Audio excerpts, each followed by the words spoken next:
देवता उसे कहते हैं जो हमें जीवन देते हैं। अभी तक हमने ग्राम देवता भैरव, अतिथि देवता और नाग देवता के बारे में चर्चा की।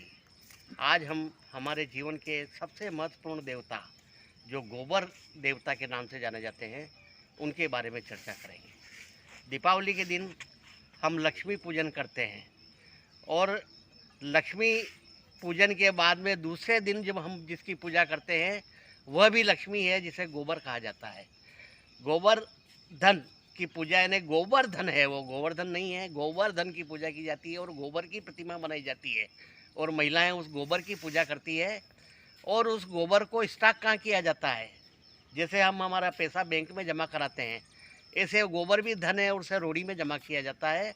और जब भी हमारे यहाँ कोई मांगलिक कार्य होता है तो महिलाएं रोड़ी की पूजा करने जाती है, क्योंकि रोड़ी में ऐसा क्या है जिसकी पूजा की जाए, क्योंकि रोड़ी में रतन पाया जाता है। वो रतन क्या है, वो धन, रतन धन जो है वो गोबर है। उस रोड़ी में बनता है कंपोस्ट खाद और उस खाद से होता है उत्पादन। फसलें जो पैदा होती है अन्न के रूप में, वो गोबर के खाद से पैदा होती है और अन्न हमें जीवन देता है। इसलिए हम अन्न को भी नारायण कहते हैं और उस अन्न नारायण को पैदा करने में गोबर का महत्वपूर्ण उपयोग होता है। गोबर की गैस भी बनती है जो ज्वलनशील होती है और उससे भोजन आदि भी पकाया जाता है। गोबर को जब महत्व साइंटिस्ट लोगों ने विदेशों में जब इसका महत्व समझा गया तो इसको मल्टीनेशनल कंपनियों ने पेटेंट करवाया और गाय के गोबर को जला करके जो राख बनती है उसको पैक करके ऑनलाइन 650 रुपये किलो में डिश वॉश एश के नाम से बेचा जा रहा है और वो ऑनलाइन उसे खरीद रहे हैं। वह गोबर के कंडे की राख है।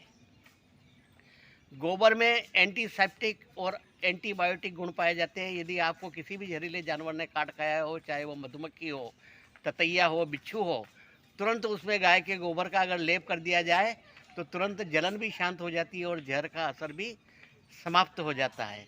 यदि घर में मच्छर वगैरह आदि कुछ हो गए हो तो गाय के गोबर के कंडे का धुआं करें तो उससे सब जहरीले तत्व, मच्छर वगैरह ये सब समाप्त हो जाते हैं और पर्यावरण शुद्ध हो जाता है।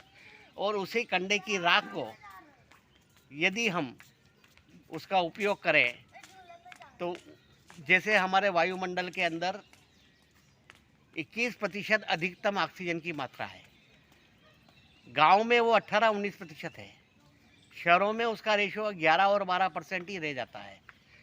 परंतु यदि गाय के कंडे को हम जलाएं तो गाय के गोबर में 23% ऑक्सीजन की मात्रा होती है। जब उसकी भस्म बना दी जाती है तो ऑक्सीजन की मात्रा उसमें 60% हो जाती है। उस गाय की भस्म को 10 लीटर पानी में यदि हम 25 ग्राम यानी 2.5 तोला डाल दें रात को और सुबह में यदि हम उस पानी को पिए तो उसमें जीवन रक्षक सभी पोषक तत्व आ जाते हैं। हमें और कुछ भी खाने पीने की जरूरत नहीं। हमारा शरीर मात्र उस पानी से चल सकता है, क्योंकि उस पानी के अंदर पोटेशियम, मैग्नीशियम, कैल्शियम, यूरेनियम, जस्ता, तांबा, लोहा और खनिज पदार्थ वगैरह सभी गुण उसमें आ जाते हैं। इस महत्व को सबसे पहले जैन दर्शन ने समझा और उसे धोवन पानी के नाम से जाना गया। उस धोवन पानी को साधु संत जैन मुनि पीते हैं और 90 दिन तक वह 3 महीने के मांस खमन करके जीवित स्वस्थ रह जाते हैं, क्योंकि उस पानी से ही उन्हें समस्त वो आवश्यक तत्व मिल जाते हैं जो जीवन की रक्षा के लिए आवश्यक होते हैं। तो इसलिए जब गोबर को इस प्रकार का महत्व दिया गया तो यह कहा गया कि गोबर सबसे पहले पूज्य है। तो इसे सबसे पहले पूज्य कौन है, तो सबसे पहले पूज्य तो गणेश जी है। तो इसलिए गोबर गणेश की परिकल्पना ने जन्म लिया और गोबर को भी गणेश के तुल्य बताया गया, परंतु उसको हमने हल्के में लिया और हंसी का पात्र बनाया। इससे हमारा शरीर समस्त व्याधियों का घर बन गया और हम डॉक्टरों और दवाइयों के चक्कर में पड़ने लगे।